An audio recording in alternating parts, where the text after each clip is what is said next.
Здравейте, приятели от Бати Краси. Днес ще ви покажа как се сменя маслото на Volvo D13. Ето, тук съм си махнал корнарчето за по-лесен достъп. Тук има ваничка, където се изтичаме старото маслце. И ето тук има 3 маслени филтърчета. Този, който е първият към кабината, е байпас филтъра. Ето тук са новите филтърчета. Значи не се притесняйте да ги объркате. Байпас филтър има по-голяма дупчица с по-голяма резба. Другите два са еднакви. Когато си ги сменям, преди да ги завия, си ги пълня с масълце. И ей тук по гарнитурката слагам масълце или грехчица, за може после по-лесно да ги развия, когато ги подменям.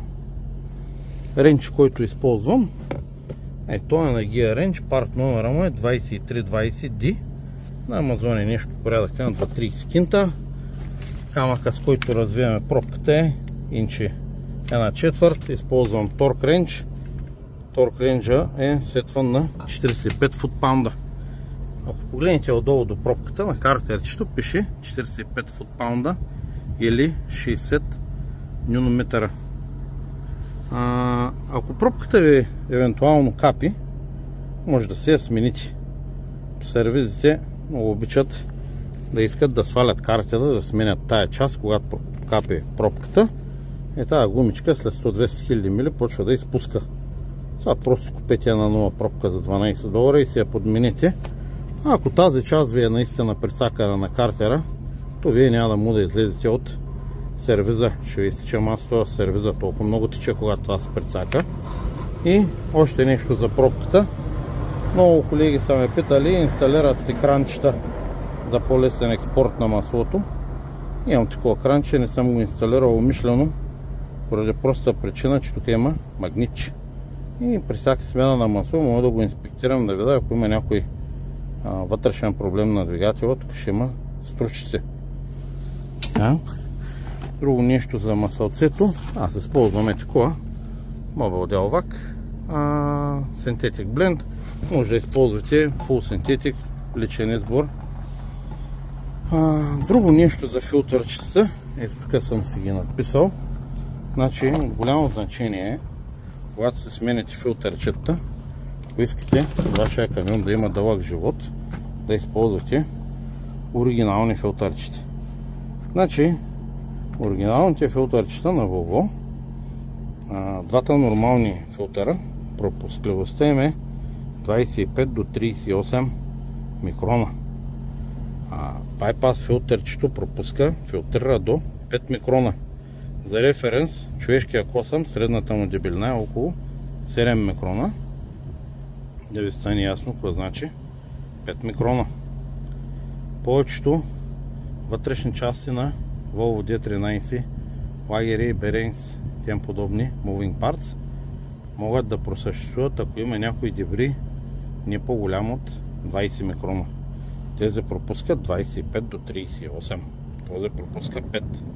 Така че задължително, ако имате байпас филтър, ще удължи живота на вашия двигател. Може да се направите анализ на маслото. Почти всички големи сервизи го правят. Да видите колко големи парtikълс вътре има в микрони. 15, 20, 30 и така нататък. По сервизите принципно обичат да използват регенерирано масло, което само по себе си коства доста проблеми за тия камиони, понеже имат After Treatment система и това масло се замърсява повече от нормалното. И когато вече двигателът е натоварен с тези After Treatment системи и допълнително маслото е регенерирано и допълнително филтрите са някои Aftermarket, Fleetguard, индийски, китайски, няма така добра способност да филтрират, пропускливост. Допълнително се натоварва вашия двигател и му се скъсява живота. Запомните, майсторите по сервизите нямат интерес вашият камион да просъществува милиони километри, мили, години, понеже те от това се прехранват. Тук ще ви покажа горивното филтърче от шворста страна. Ето го. Също оригинално на Volvo. Това филтърче пропуска 4,3 микрона. Така. Инжекторите на Volvo D13 имат пропусклива способност от 5 до 10 микрона. След това се запушват и трябва нови инжектори.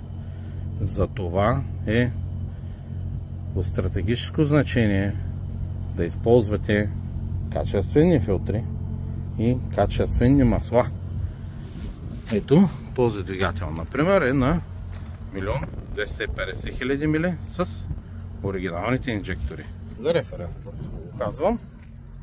Какво значи да имате хубаво масло, хубави филтри, горивни, маслени и така нататък. Надявам се, че това видео ви е било полезно. Бъдете здрави и всичко добро! Значи, продължаваме с смяната на масълцето.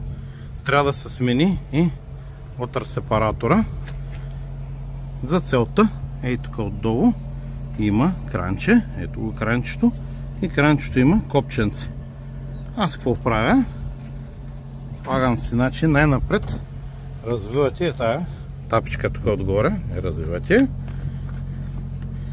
за да може да дръпне въздух, и после тук си слагате една тубичка отдолу и си отваряте кранчето, колкото има нафта да изтече.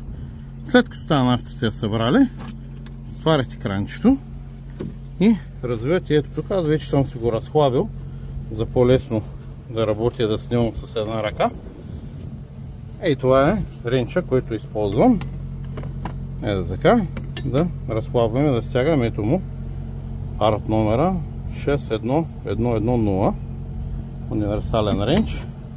Това ще се развива, това ще се маха.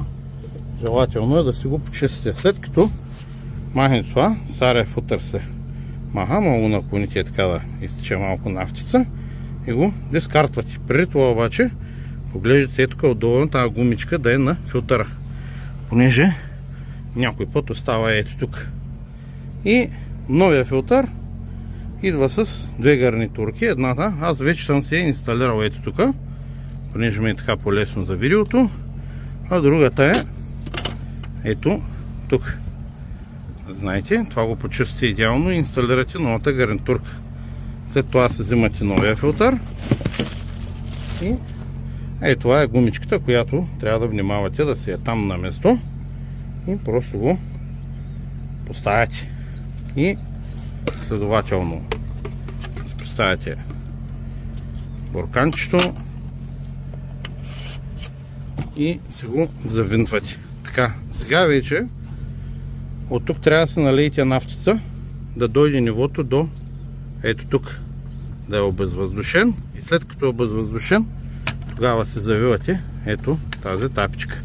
И това е за water сепараторчето.